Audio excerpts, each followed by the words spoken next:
Welcome to the test chapter in Way Too Unsubstantiated Advice about life from a middle-aged man. This chapter may take writing some things down, so if you're driving and listening to this, you can go ahead and give it a listen, but I recommend listening to this one more time or for the first time at home when you're at your desk where you can write some things down. Grab a piece of paper, grab a writing utensil. This one's going to take a little thought. The goal of this chapter is to help you get some things done in your life and save you a whole bunch of time. It's a very practical chapter and is oozing with great advice. So let's dive into it. Here's tasks. Have you ever been so overwhelmed thinking about your long list of weekly chores and unfinished home projects that you freeze up and end up doing absolutely nothing instead? Often this mental paralysis is due to work fatigue, where we find ourselves struggling to find enough physical energy in our busy lives to get motivated and do something.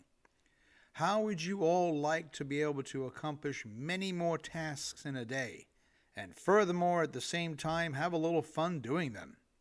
The topic of this chapter is all about tasks, and I'm about to share some fantastic techniques and efficient strategies that will help us all tackle the duties on our never-ending things-to-do list. Over the years, I have learned that most tasks fall into three specific categories.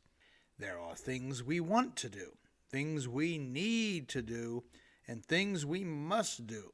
A few examples describing several things we want to do would be enjoying the latest Hollywood flick at the local cinema, watching an episode of our favorite TV show, or simply taking a nap.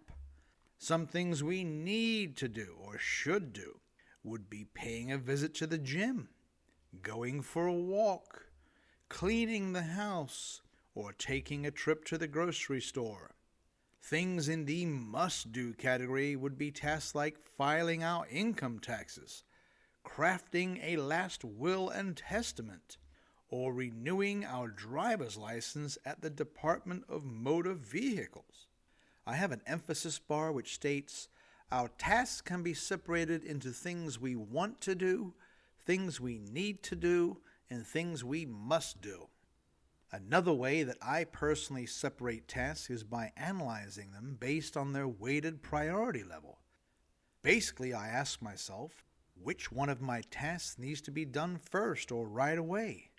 Or which chore can I throw on the back burner, wait until tomorrow, or put off until another day? Throughout my life, I have come up with a scaled priority system to help with self-motivation and direction concerning the prioritizing of my tasks. The first step involves writing everything I have to do on a piece of paper. To get the most out of this chapter, stop right now and think about all the things you have on your mind to take care of in your life in the next couple of weeks. Every single one of them.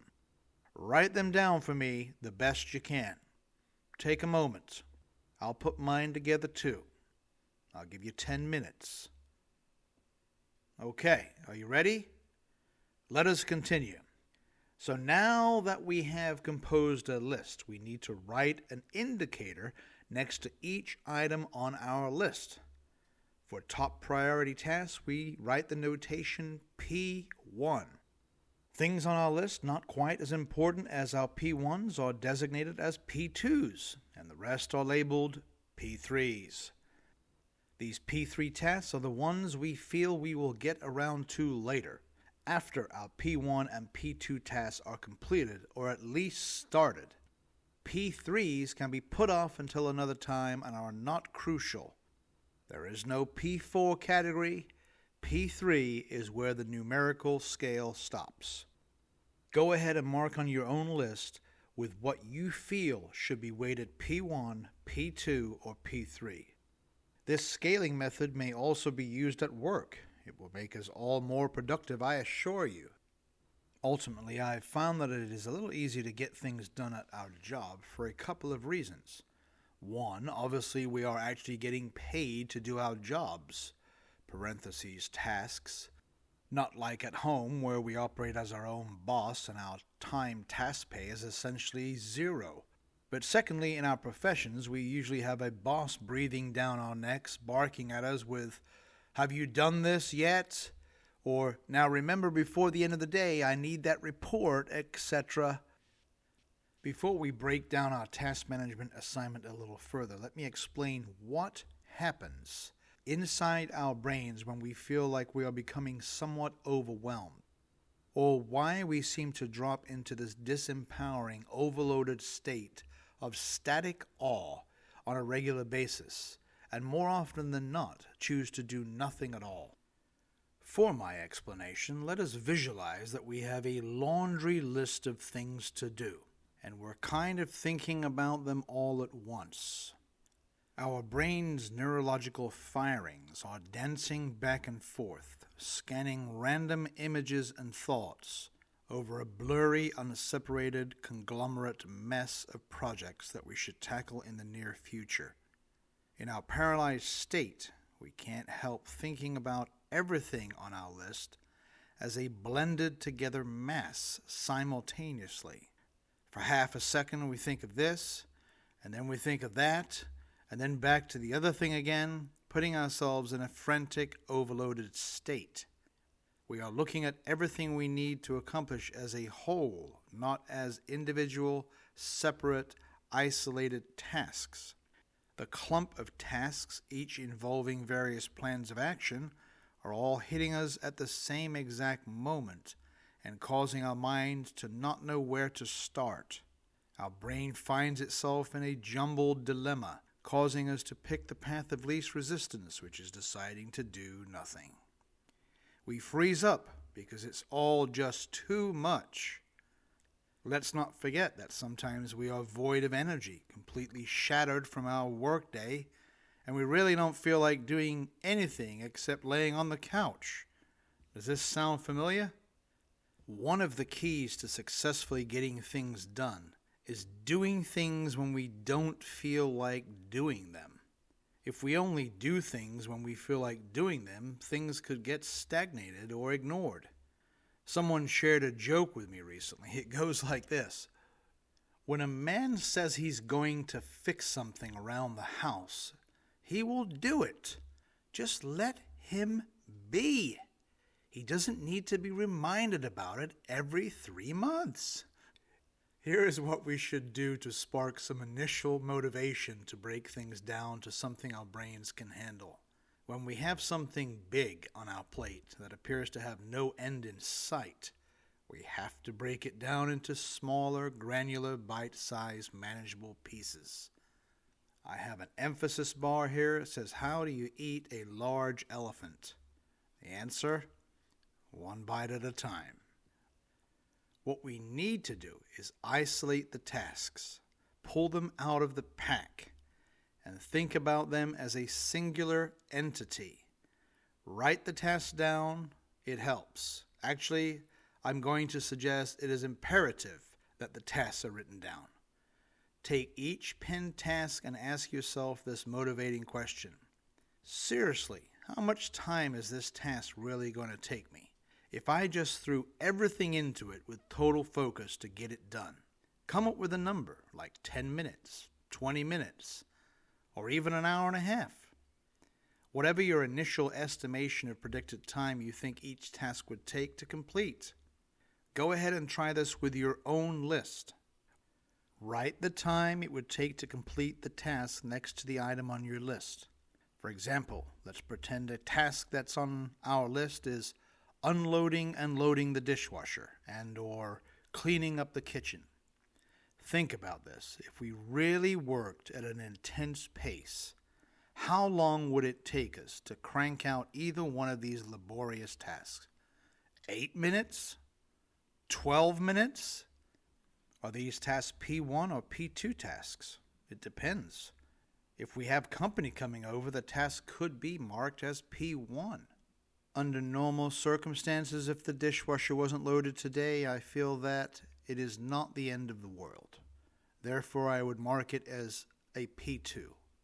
Assuming we were not trying to impress anyone and we had no visitors coming over, next to unloading the dishwasher or cleaning up the kitchen, we will have a note showing P2-12 minutes. And for good measure, let's write down whether the task is a want to do, a need to do, or a must do. Go down your entire list labeling everything in this same way. We might find that all of our chores are P2s and P3s, and we really don't have any P1s at all. Or we might see just 1 or 2 P1s. This would be a good indicator on where we should start.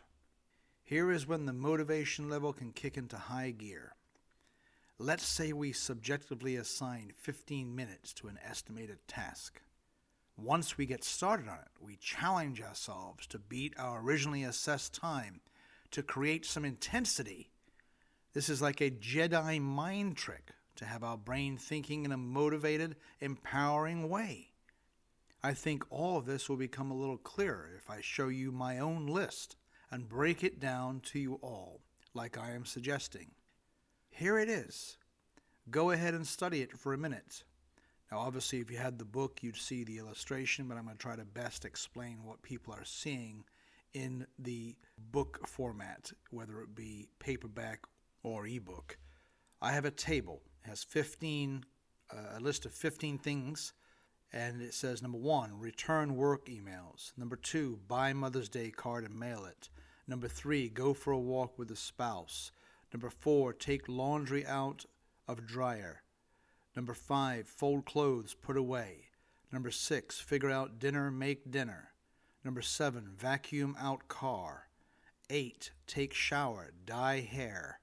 Number 9, put garbage cans out for pickup. Number 10, power wash vinyl siding of the house. Number 11, pay the bills. Number 12, pick up daughter at friend's house. Number 13, mow lawn, pull out the weeds. Number 14, return item back to Amazon. And number 15, renew driver's license. Each of the 15 things on the list have a priority weight, like a P1 or a P3 next to it. Also a time estimation of tasks, like 30 minutes, 20 minutes, 5 minutes. I also have a grade level of must, need, and want next to each one. Well, let's say you're looking over your list and have determined that there simply isn't enough time in the day to get all of your jobs done. If this is really the case, don't throw in the towel yet. We can delegate select tasks to other members of the family that are more than capable of accomplishing them in a responsible way. Example, if we needed to go to the store to pick up a few things, instead of performing this chore ourselves, write down the desired items on a shopping list, call down your driving-age teenager from their room, and ask them to go to the store for you. You're thinking, yeah, right. Instruct them with a positive twist by promoting that they can bring back their choice of ice cream for dessert for helping out the family. Or if this is not an option, we could order a few groceries online from our cell phone with a home delivery service, assuming this service is available in your area. A careful combination of delegation and creativity can buy back and leverage some of our valuable time. When we see a list like mine in the table above or the one I just read to you, our first move is to decide where to begin. Tackling these scenarios and projects remind me of a time in my early 30s when my wife and I had an overwhelming amount of credit card debt, a whopping burden of well over $40,000. Our hired financial debt counselor recommended paying off the debt with the highest interest rate first. Makes sense, right? But another parental advisor recommended paying off credit card balances with the smallest balances as first priority, with the lowest minimum payments. They suggested we should pay off the smaller balance card, cut up the card, carry the former minimum payment over to the next smallest card, etc. We liked this coaching strategy because we felt like the act of being able to accomplish something fairly quickly meant that we were actually getting somewhere. Human beings have to see results right away, or we get discouraged quickly. After we successfully dug ourselves out of this disastrous financial hole, we found out that it didn't matter which financial advice we took. The key was just starting some kind of action, and the same goes with our task lists. Applying this philosophy to our task list, we could start with an easier, shorter time window task first, or tackle the one that takes the most time first, and get a big chunk of our workload out of the way. Either one. The key is just starting somewhere, whichever works best for you. Anything is better than nothing. I have an emphasis bar here. It says action is the key to success, even when you don't feel like doing it. Take a small step, and then take another and another until you see the finish line. Let's relook at the hypothetical tasks listed in the previous table again, putting myself into this scenario and assuming that I return back to the house from work about 5 p.m. This is where I would begin. I would strategize everything based on what time we had to pick up our daughter from her friend's house. Let's assume our daughter wanted or needed to be picked up at 7:15 p.m. As I waited for my spouse to get dressed for our walk, I would be ready in 2 minutes. She would be changing outfits for 30 minutes. I would take the washed laundry out of the dryer, put a new load in, and fold the dry clothes, putting them away in the drawers, and run the garbage cans to the end of the driveway. At 5:30, I would grab a postage stamp from my office and suggest to my spouse that we drive to the neighborhood in close proximity to where our daughter needed to be picked up from and find a pleasant walking path. On the way there, we would quickly swing by a store, purchase a Mother's Day card. I'd sign the inside and mail it at a known mailbox. We would then find our desired location and walk from 6 to 7 p.m. and then go pick up our daughter. On the way home, we would swing by a restaurant to get something to eat and take it home with us. After eating, I would mow the lawn while there is still daylight in the summertime, skip the weeding tasks, head back inside, dye my hair, make myself some dessert while the dye is setting, and then take a shower.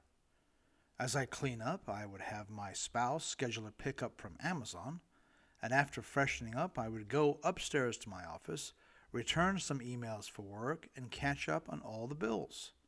Close to 10 p.m., it would be time to settle down for the evening.